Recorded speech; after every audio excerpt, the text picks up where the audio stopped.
I'm Mecca Williams, and today I'm going to be talking about creating and developing personal style and therapy. Like, what does that mean? We're going to go through a whole process here. How to talk about it while we're talking about it. But before we get into the meat of this, I'm going to talk about how did I get here, besides me driving here. Meaning, how did I get to this part right here, and why am I here today? So, first and foremost, I'm a licensed professional counselor, and I currently work in an inpatient addiction treatment facility. And I provide individual, group, supervision, all that stuff, and therapy. Also, in addition to my career, I'm also a creative, which means I like developing ideas and concepts around clothing. I also throw parties, but that's another story for another day. In 2017 to 2019, I was the co-founder and co-creator of a social media and personal style focused platform called Style and Spirits RVA. And what we did with Style and Spirits RVA, we found people in Richmond who were very stylish, and we took photos of them, and we asked them questions about their personal style, like what it meant to them, where it came from, all that good stuff. So we did that for a good while, and we also threw style-themed events to bring the style fashion community together for just some joy and good time, good fun. Then in 2018, I was voted by Richmond Magazine, well, not by the magazine, but by the people, but for Richmond Magazine, their worst and best edition, Richmond Most Stylish Richmonder. Do y'all know about Richmond Magazine? Okay, all right. So I was voted the most stylish Richmonder in the city, so that was a big deal. Yes. So then, moving right along, 2018, Mr. Kanye West, who knows about Mr. West?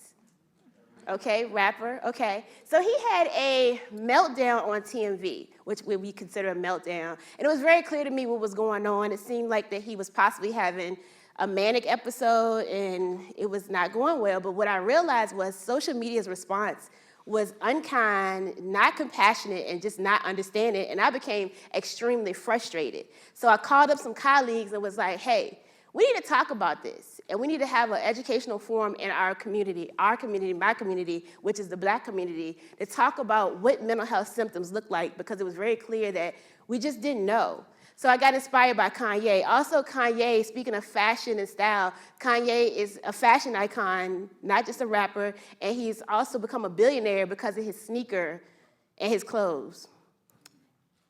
So what happened next? Oh. This is what happened. I talked about this. This is just a photo of me on the cover of Richmond Magazine back in 2018 behind Mayor Stoney. Okay, let's continue to talk about me and how I got here. So then, in 2020, I was able to merge my passion for mental health, Black folks, and my personal style due to receiving a Hearts grant from Richmond Memorial Health Foundation.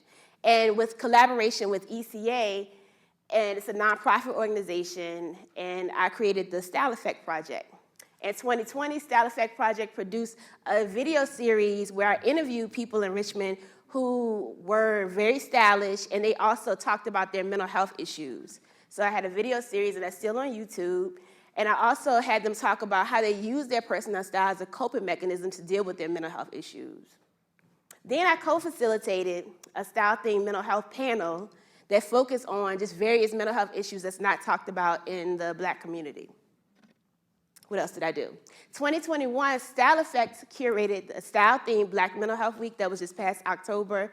And so in conjunction with Virginia Counseling Association, who's familiar with VCA? Okay, if you're not, you may want to join. It's a really good organization. But in conjunction with them, the City of Richmond and Mayor Stoney declared the first week in October Black Mental Health Week. So this coming October will be the first time that we'll be able to celebrate that week as declared by the City of Richmond. All right, let's get into why I'm here for real. Let's get into the meat of this. Why does personal style matter? Oh, I miss Alex Trebek. You guessed it. The reality is we all have to get dressed. If you are a person that goes out of the house and into the world, whether you go grocery shopping, you go to work, and you're interacting with people, we all have to put on clothes. Some form of clothing, we gotta get dressed. The frequency of how often we change clothes, the presentation of our clothing on our bodies, the weather appropriateness of the clothes, the amount of layers we're wearing could be implications of mental health symptoms or how we feel about ourselves. The other thing is there's often an incongruence between how one dresses and who we really are, which could be related to cultural, gender, and social expectations, indication of abuse and balance of power in relationships, perceptions of one's body, etc. And the affirmation needs to be assessed and discussed in therapy or elsewhere, but we don't talk about that enough. We just kind of get dressed and leave. But we do not talk about how clothing matters and what it means when we're getting dressed in the morning in our process. So some of the objectives that we'll cover today is, what does your style say about you when you walk into a room, and is it congruent to your real self? I want you all to think about this as we go through this talk, because I know it's a lot of clinicians in here, but I'm speaking to you directly, and I want you to think about this for yourself and take this into your therapy spaces or with your friends and family members. We're also going to talk about learning to recognize barriers that prevent us from fully expressing our authentic selves through our personal style. Mindfulness and personal style, the practice and art of creating personal style with intention and focus. Now we're going to watch this video.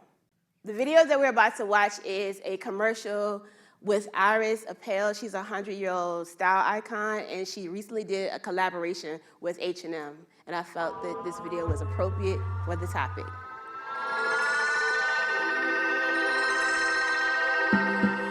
The key to great style is knowing who you are. That's so true. Self-knowledge is the best accessory. I love your outfit. It totally makes your aura pop. Yeah, you looked amazing. I can't already see you chuckle alive. Look inside to look good on the outside.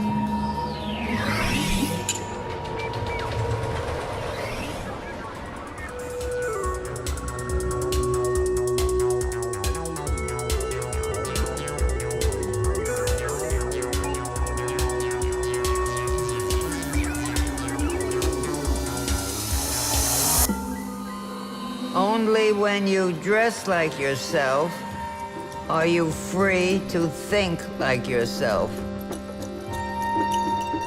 We believe in you. Your energy is radiant.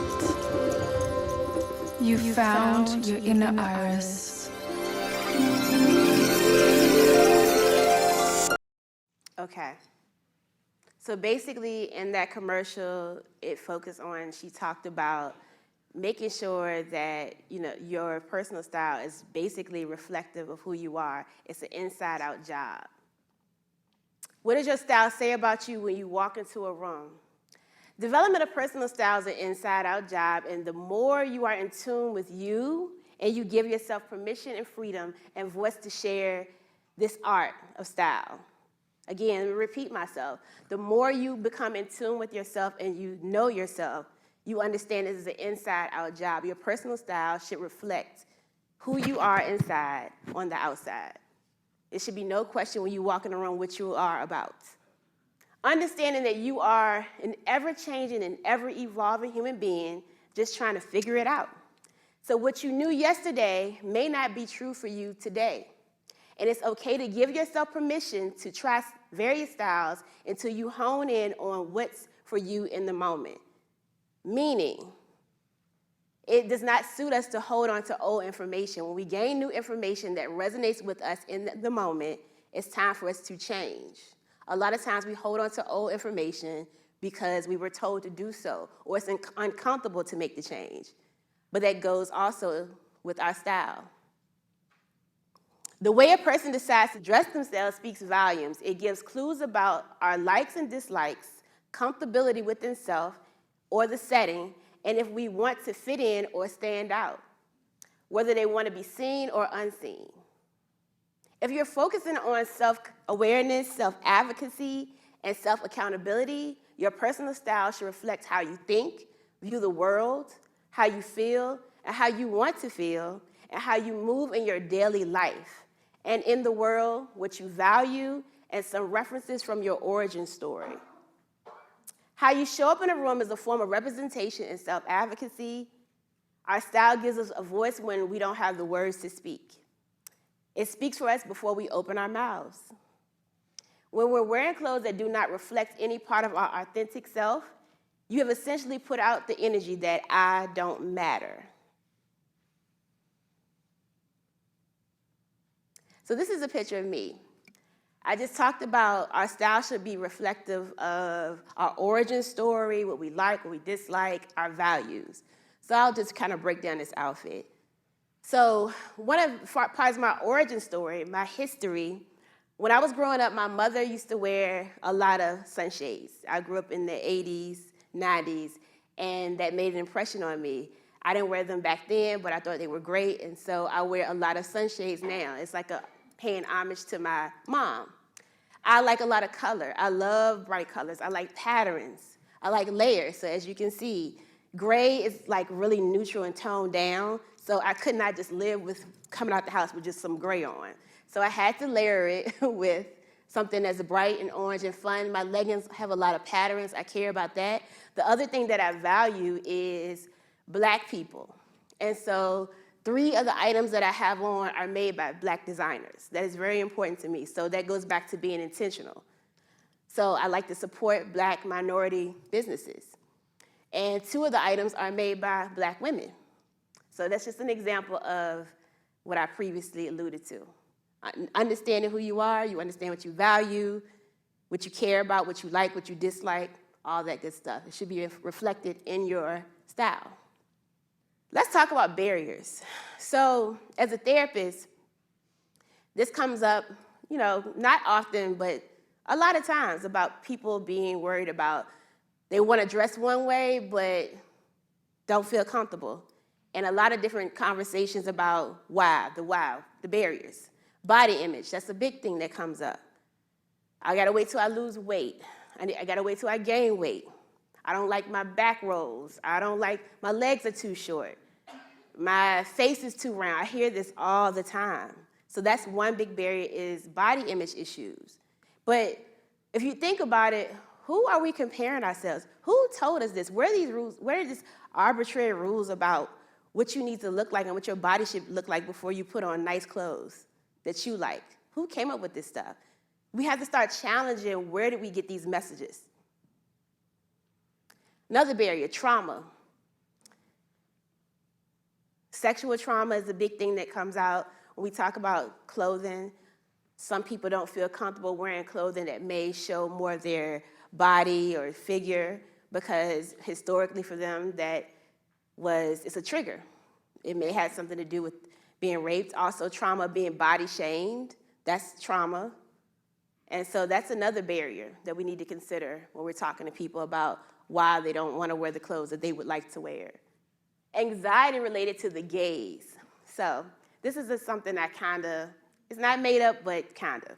So when I talk about the gaze, being concerned with the gaze of white people. If you are a person of color, a lot of times we want to assimilate and we think this is what white people at the job want to see us in. We want to fit in. So that's a barrier. Also, cis-het males. I hear this all the time. Well, my husband doesn't want me to wear this, or I'm trying to attract this particular guy and I feel like I need to dress like that. But is that working for you? Is that authentic to you? Because it's not going to work out when you get into these relationships and you're trying to appease, but you're not being your real self. You're being a projection of what you think somebody wants you to be. The other barrier, family members. I hear this all the time. They go to family events with whatever clothes they want, then they get teased and bullied by family members, and it's terrible. Again, but if you show up as who you are and you address this with these family members, some of these things will stop. But it does not help just, fade into the background because you were worried about what someone's going to say about you. Supervisors at the job, not supervisors per se, but let's talk about dress codes. That's a barrier. A lot of people feel like I can't dress like I want to because I have to look like this at work. I think they need to abolish dress codes. Are just, why do they exist? That's my personal stuff. But other thing, peers wanted to assimilate with the peer group. I want to dress like my friends because I feel like my friends get attention or what have you, but that is not true to who I am. Fears of rejection and abandonment. If I do not look like these people or look the part, I may not get invited. They may think I'm weird. These are all barriers. Other barriers, gender identity, religion. If I grew up in an Islamic household from the age of 5 to 13, so there is a appropriate way to dress per their religion. And so sometimes you carry those things with you. You feel like, oh, I don't feel comfortable revealing certain body parts because of the trauma from the religion. I think it's traumatizing, actually, but religion is a barrier. Family could be a family of origin, could be a barrier, what you've seen, what you've been conditioned to believe of how you're supposed to dress. If you were chastised in your household about your dress, or you may have watched your parents dress a certain way and you only saw them dress one way, then you think that's how you're supposed to dress, but it may not resonate with your soul and who you are. Social economics, not having resources, financial resources. You may think that I need to wear these labels from the fashion houses in Europe and thinking that's stylish, but that's not. Style, again, it has nothing to do with labels or how much money you spend. That's an inside-out job. It's an art. You use what you have to create. Power and control in romantic relationships. This comes up a lot in therapy sessions. I hear this from men and women when they talk about their partners not wanting them to leave the house wearing certain clothing because of the partner's insecurity. But that definitely needs to be addressed and talked about. That's not a healthy relationship. Perceptions and societal standards, that's a barrier. Appeasing, meaning appeasing, I want to, again, fit in and assimilate to the dominant culture standards or what I think the dominant culture standards are. Ageism, it's another thing that comes up in therapy sessions, women and men who are older. Oh, I'm too old to dress like that. I shouldn't wear these things. But who comes up with these arbitrary rules? You have to question this stuff.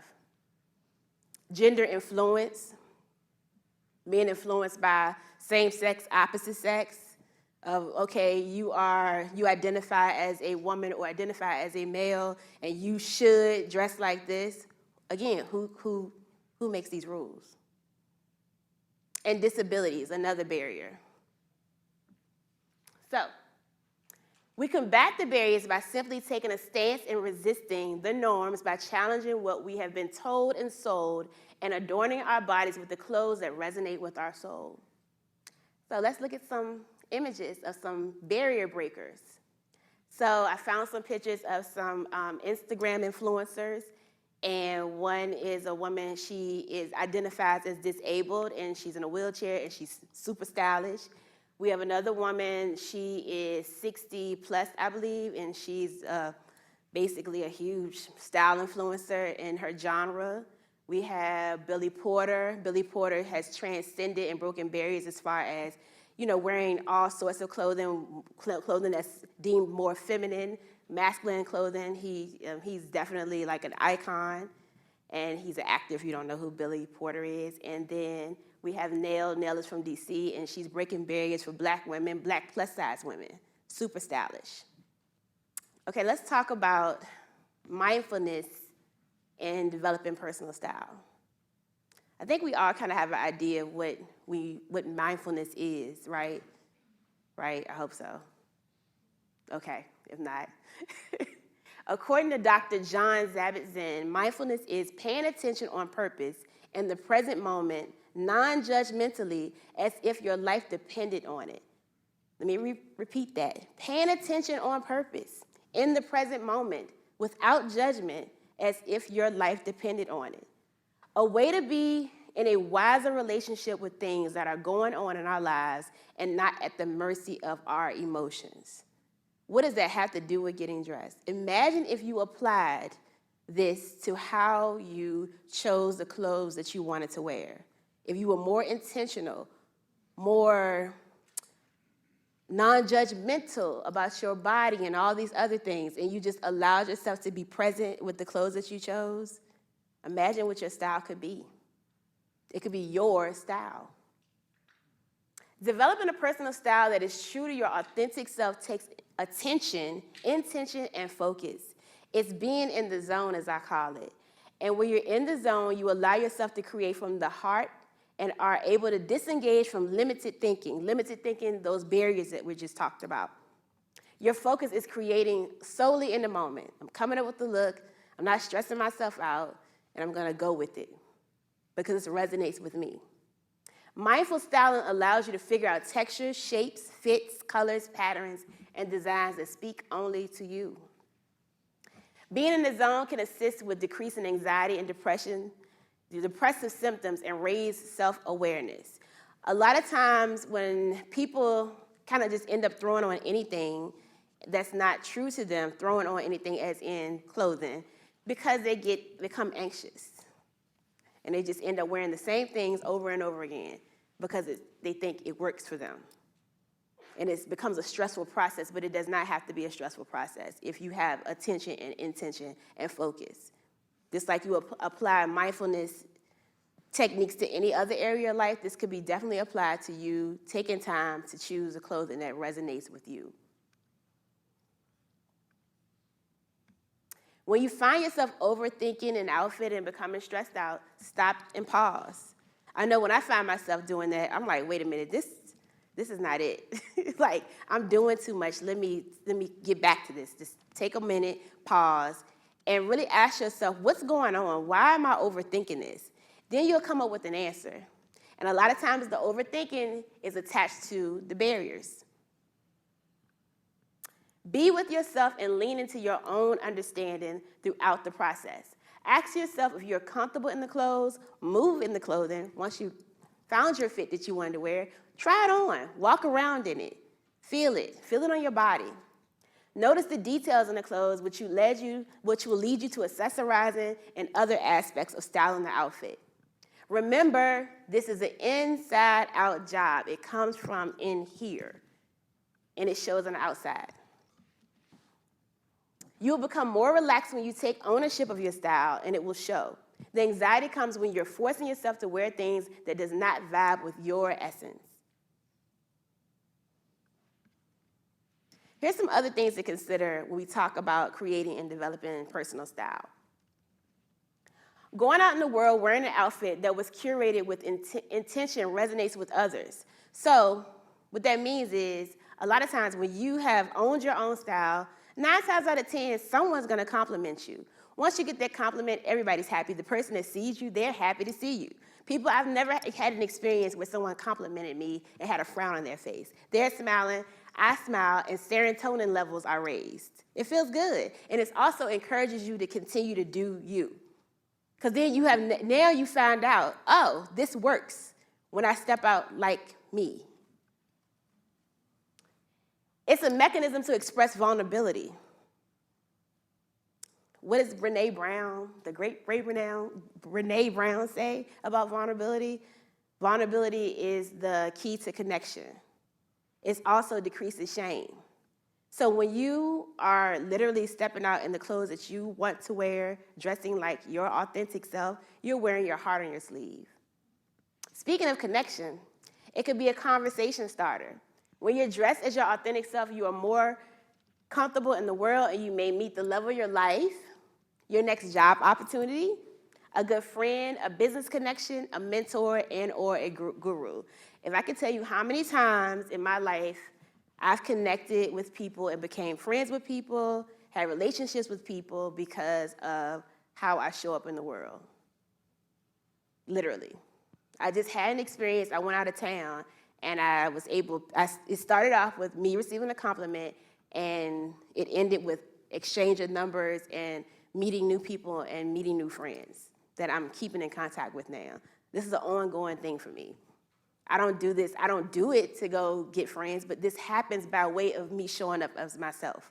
Because I say to the world, I'm here, I'm comfortable, I'm open.